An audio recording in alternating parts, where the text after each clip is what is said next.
The invitation to the annual Lancaster family reunion sat on my desk, its gold-embossed lettering practically mocking me. The morning sunlight streamed through my penthouse windows, catching the shine of the expensive cardstock as if to remind me of exactly what was coming. 15 years of carefully maintained deception were about to shatter, not by my choice, but because of a single article. I clenched my jaw as I picked up my phone and reread the email that had triggered this entire mess. Forbes 30 under 40. The new face of digital art. Eva Lancaster's NFT empire hits $3.8 billion valuation. The article would go live in just 2 days. 2 damn days before the reunion. The truth, the one I had meticulously kept hidden for over a decade, was about to be plastered across every major financial publication. And now my family, those smug, condescending pricks, would have to face the reality they never wanted to believe. The intercom buzzed. "Miss Lancaster, your brother Ethan is on line 1 again." Of course he was. He had been calling nonstop since the press release hit the major outlets. The golden son, the perfect heir, the one who never failed to remind me what a real career looked like. I took a deep breath, trying to keep my composure, and picked up the phone. "Hello, Ethan." "What the hell, Eva?" He didn't even bother with pleasantries. Classic Ethan. Always leading with arrogance. "I just got a call from Business Insider asking for a comment about my billionaire sister." "Want to explain that?" I leaned back in my chair, gazing out at the Manhattan skyline. The city I had conquered while they sat in their ivory tower, scoffing at my so-called failures. "I guess you'll have to wait for the article, like everyone else." "Cut the crap." His voice was sharp, demanding. "All these years, you let us believe you were struggling. Mom and Dad have been worried sick about you." I laughed, the sound bitter and sharp. "Worried? Is that what you call it? The constant lectures about getting a real job? The endless reminders that I was wasting my potential? The pitying glances at family dinners while Olivia bragged about her 6-figure salary? They were trying to help, Eva." "No," I snapped. "They were trying to control me. Just like they controlled you.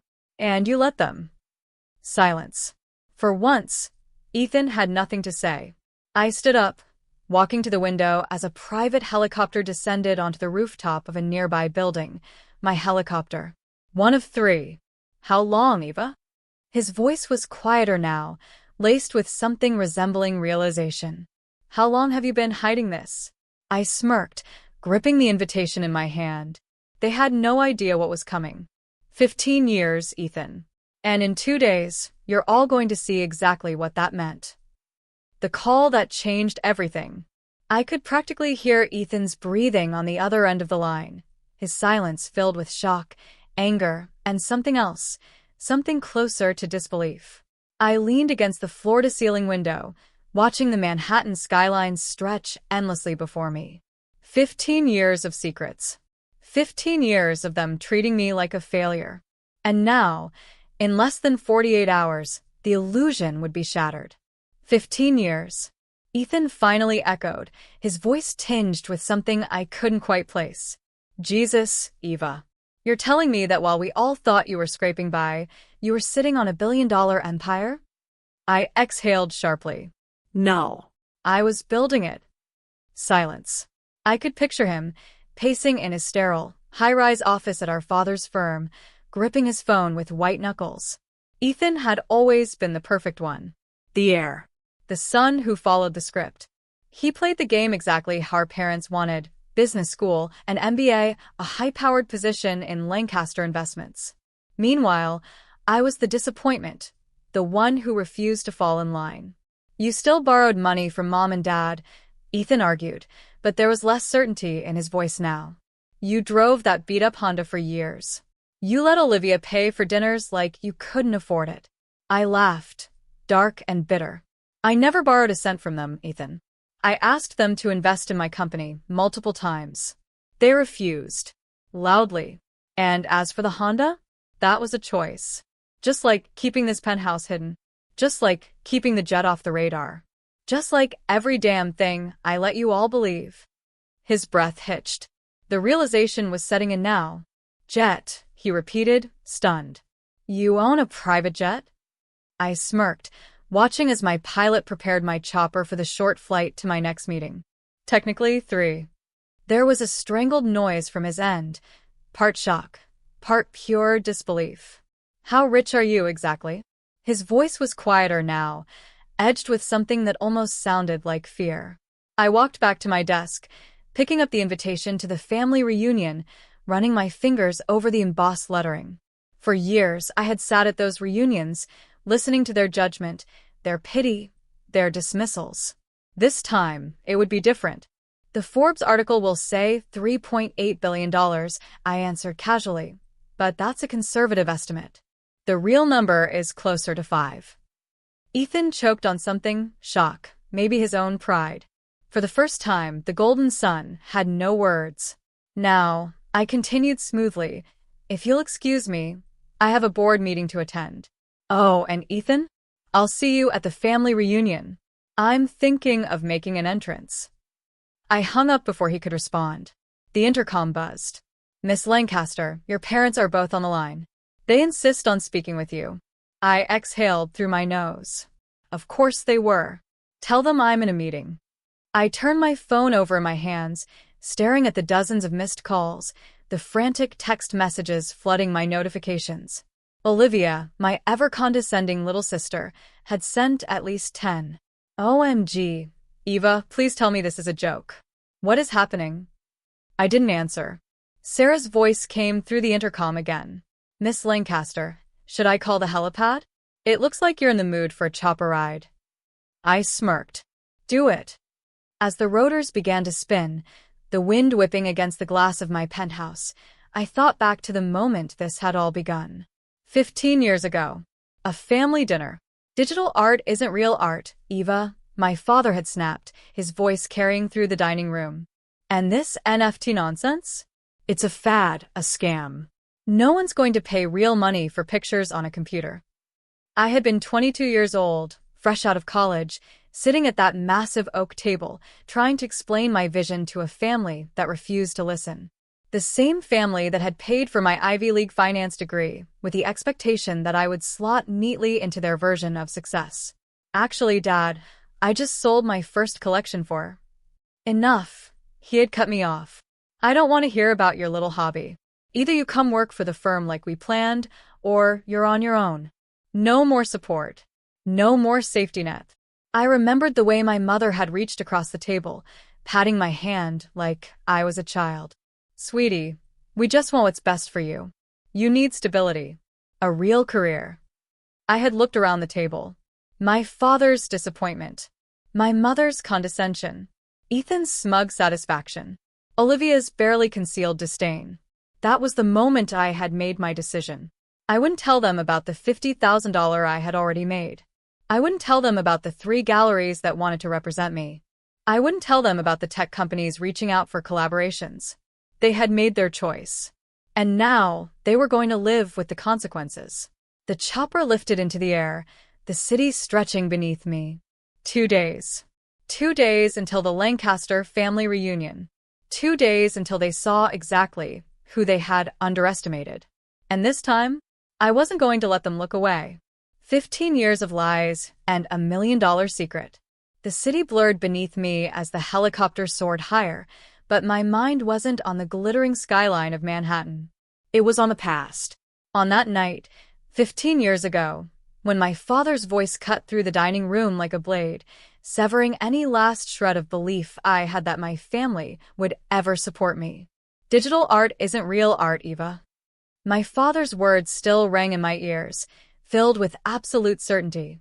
The same certainty that had kept him blind to what I was building right under his nose. And this NFT nonsense? It's a fad, a scam. No one's going to pay real money for pictures on a computer. 22 years old. Fresh out of college. That was the night I realized I had no one. No safety net. No backup plan. Only the sheer, stubborn belief that I was onto something bigger than any of them could understand. Either you come work for the firm like we planned, or you're on your own. No more support. No more safety net. They thought that ultimatum would break me. Instead, it became the moment I chose to hide my success. The moment I let them believe I was failing, all while I built an empire behind the scenes. The intercom crackled to life. Miss Lancaster, your pilot reports that we will be landing in approximately 5 minutes. I exhaled slowly, gripping the armrest.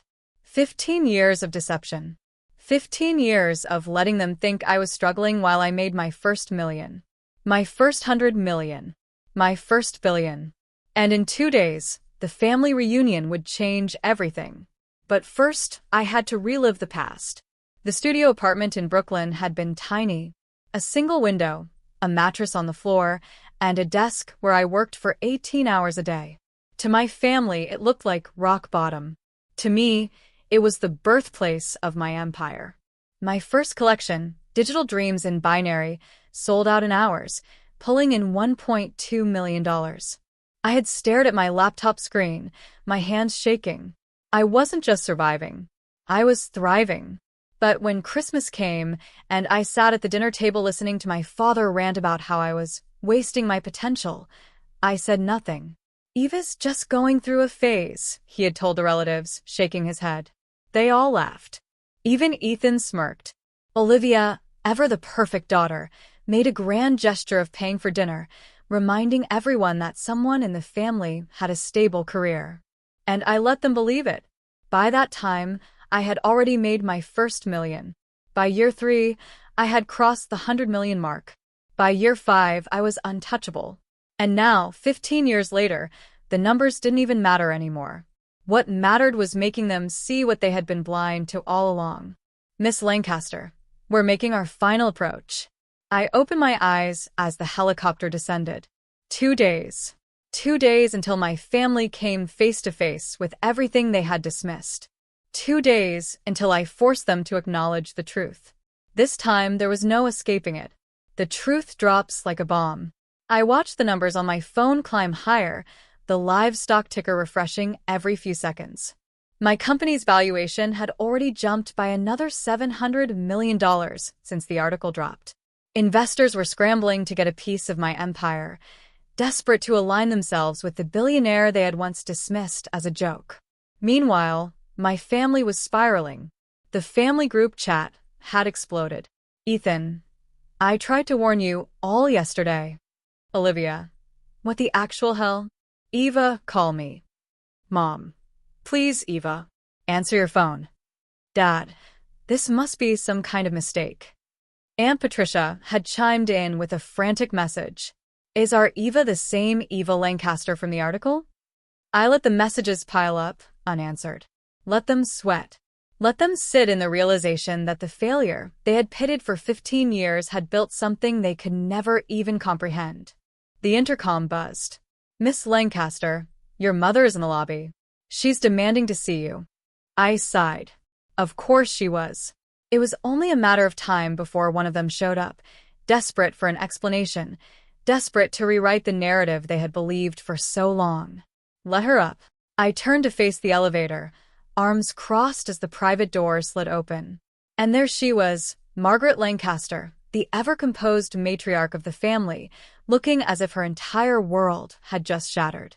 Her designer heels clicked against the marble floor as she stepped into my penthouse, eyes darting across the space, taking in the sheer luxury of it all. The floor-to-ceiling windows that overlooked Central Park. The original Basquiat on the wall. The sleek, minimalist furniture that screamed money and power. Everything about this place reeked of success. My success. The success they had never bothered to acknowledge because it hadn't fit into their carefully constructed version of reality. What is all this?" Her voice was quiet, unsteady. I took a sip of my coffee, savoring the moment. "This is my home, Mom. The real one. Not the tiny apartment I let you all believe I lived in." She walked further into the room, her hands trembling slightly as she reached out to touch the Italian leather of my couch, as if needing to confirm it was real. "How long? How did you?" 15 years. I cut in smoothly. "Since the night Dad told me my digital art would never amount to anything." Her eyes snapped to mine, wide with something between disbelief and regret. "But you struggled, Eva. We saw it. The tiny apartment, the old car. You borrowed money for rent. I let out a sharp, humorless laugh. I never borrowed money, Mom. I asked you and Dad to invest in my company. That's a difference. You both refused.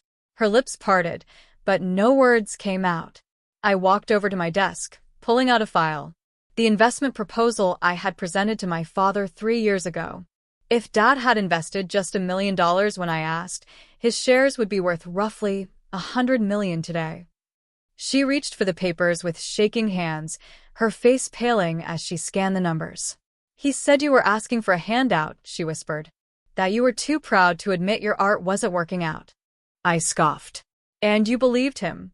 Just like you believed that I was barely scraping by. Tell me, Mom, in 15 years, did you ever once come to one of my gallery openings? Did you ever Google my name? Did you even try to see if I was succeeding? She flinched, unable to meet my gaze. That's what I thought. I turned away, walking toward the window, looking down at the city I now partially owned. The family reunion is in 2 days, I said, voice steady. I've made some changes to the arrangements. She looked up sharply. What do you mean? I smiled, slow and deliberate. The same smile they had all ignored for years, assuming I had nothing to smile about. I bought out the entire resort where it was supposed to be held. Instead, everyone will be picked up by my private cars and taken to my jet. We'll be having the reunion on my island. Her breath caught. Your island? Yes. The one I bought last year. In the Caribbean.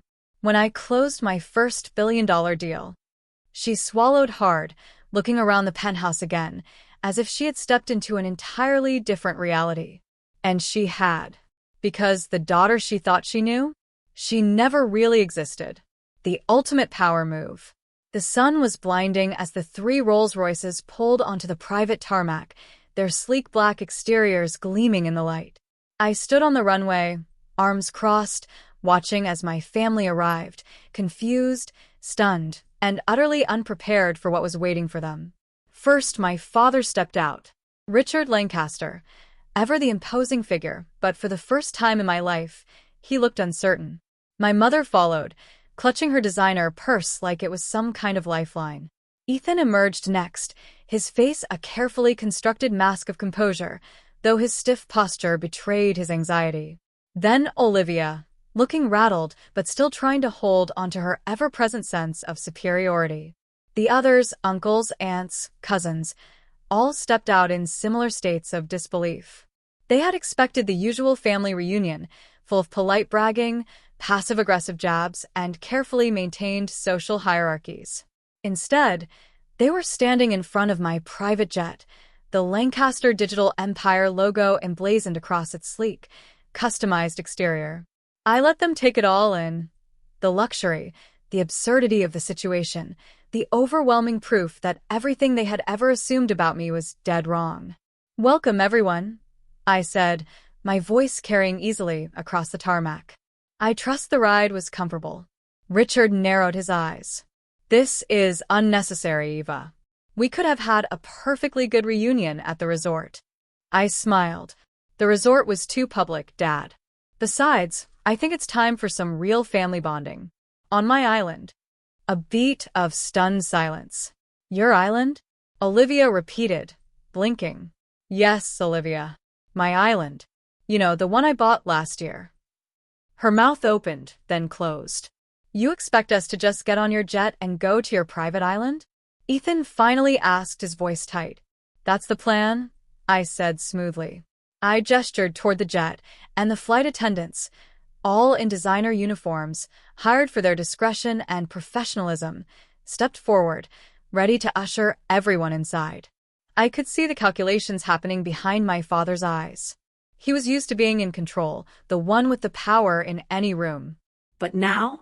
He was standing on my runway, about to board my jet, to attend a reunion on my island. I watched as his pride warred with his reality. Then, without another word, he stepped onto the jet. The rest followed. The flight of realization. The cabin was opulence defined. Every detail, from the handcrafted leather seats to the custom-built champagne bar, screamed wealth. It wasn't just luxury, it was a message. Is that a real Picasso? Aunt Patricia whispered, staring at the painting mounted on the cabin wall. "Yes," I said casually, taking my seat.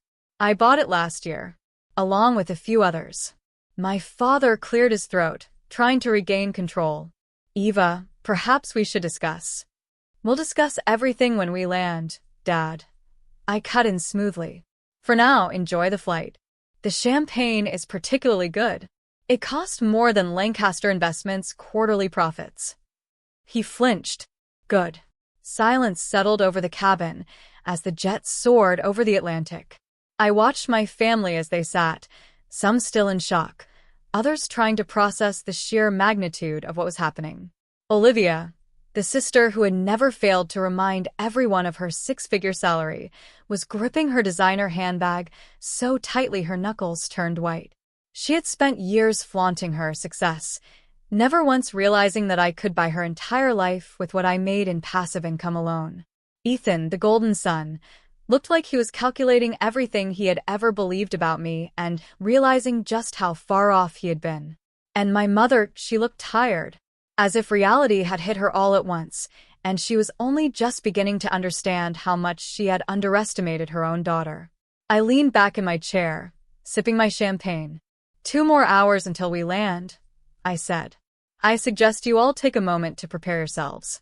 Because once we touch down, the real fun begins." The reckoning. The jet touched down on Lancaster Island under a blazing Caribbean sun, its engines humming as Eva stepped onto the tarmac. She exuded calm confidence, but inside, her pulse raced. Just hours ago, she'd narrowly escaped disaster. Ethan, her brilliant, ruthless brother, had nearly toppled her empire. For 48 hours, her company's stock had plummeted 40%, fueled by his calculated rumors that her NFT empire was a house of cards about to collapse.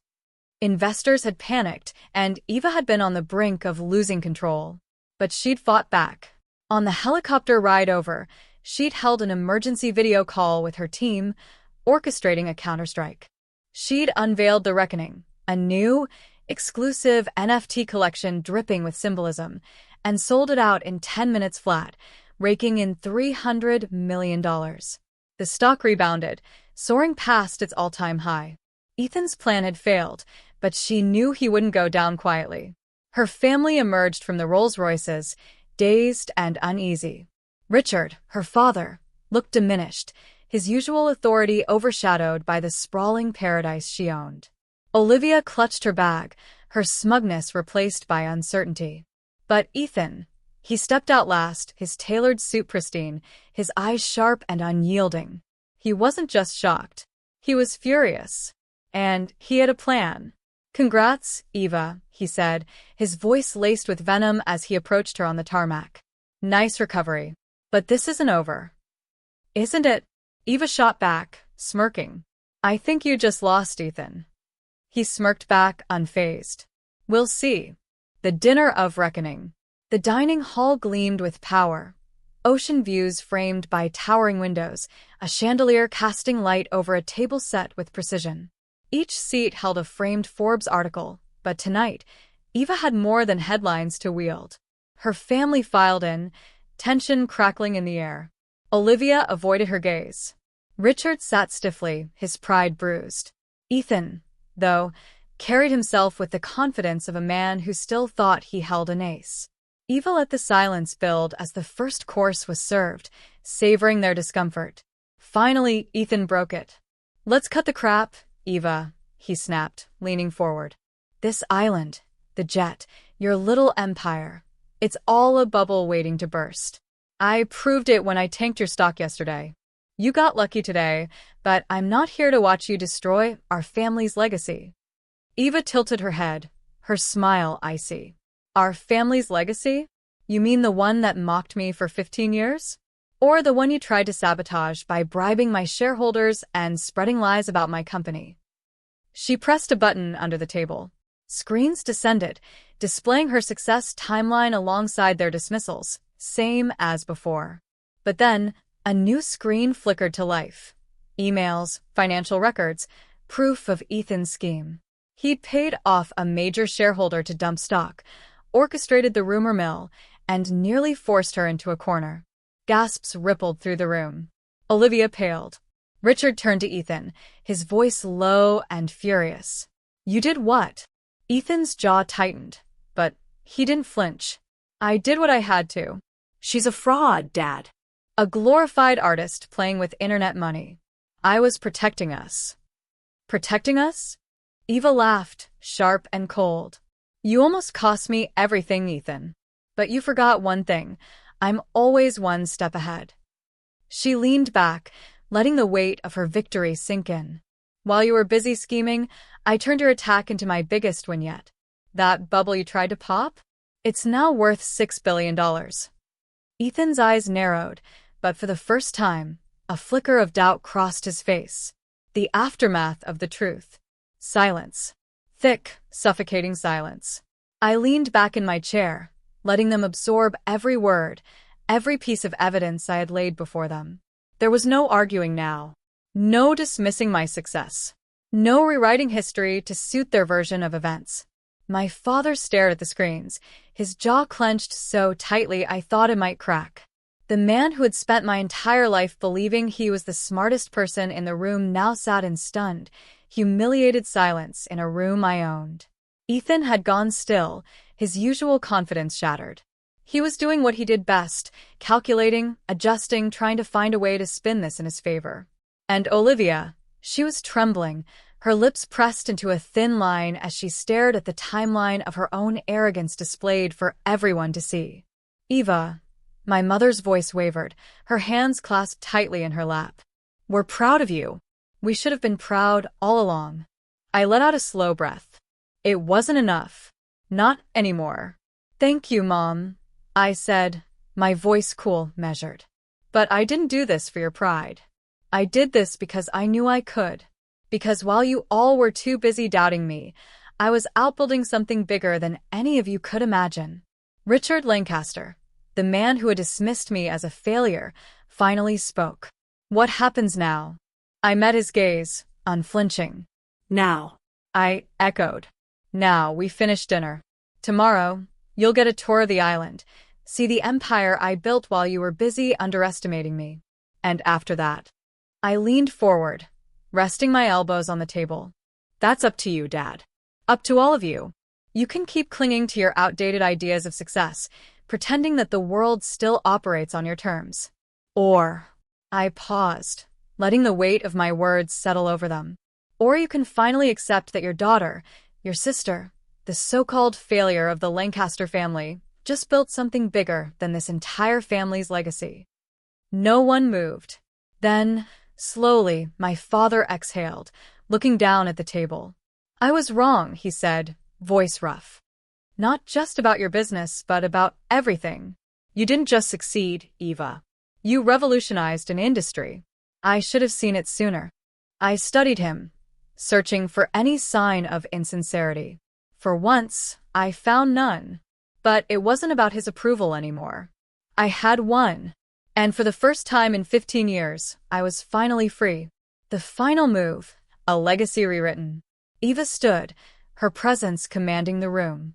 She tossed the Lancaster Investments buyout agreement onto the table in front of Richard. "I own your company, Dad," she said coolly. "But that's just the start." She turned to Ethan, sliding a single sheet of paper across to him. He stared at it, his hands steady, but his breathing uneven. "What's this?" he demanded. "Your last chance," Eva replied.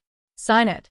Resign as CEO of Lancaster Investments and publicly admit you were wrong about me, on record, to the board. Do it, and I'll keep the company alive under my control. Refuse, and by tomorrow morning, I'll sell it to BlackRock. Your precious family legacy? Gone. Forever." The room went dead silent. Ethan's gaze locked onto hers, a storm of rage and calculation brewing behind his eyes. He'd spent years building Lancaster Investments into a modern powerhouse, forging alliances with Wall Street titans, steering it into tech investments. He wasn't just the golden son, he was a player. And now, she'd cornered him. Richard spoke, his voice rough. "Sign it, Ethan. Don't drag this out." Olivia whispered. "Ethan, please." Ethan's hand hovered over the pen. For a moment, It seemed he might tear the paper in half. Then, with a furious scrawl, he signed, shoving it back at Eva. "You win," he growled, his voice barely audible. "Happy now?" Eva picked up the paper, folding it neatly. "Not just a win, Ethan. A rewrite." She stepped away from the table, her heels clicking against the marble as she walked to the balcony. The ocean stretched endlessly before her, a kingdom she'd claimed. Her phone buzzed, Sarah's message. "Stock up 20%. Another billion tonight. Congrats, Miss Lancaster." The war was over. Ethan had come close, damn close, to taking her down. But Eva hadn't just survived. She'd crushed him.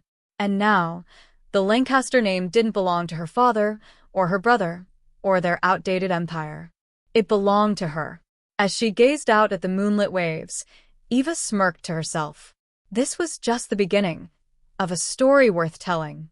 "And if you think this twist was wild," she murmured, almost to the ocean itself, "stick around. Hit that subscribe button because I've got plenty more where this came from."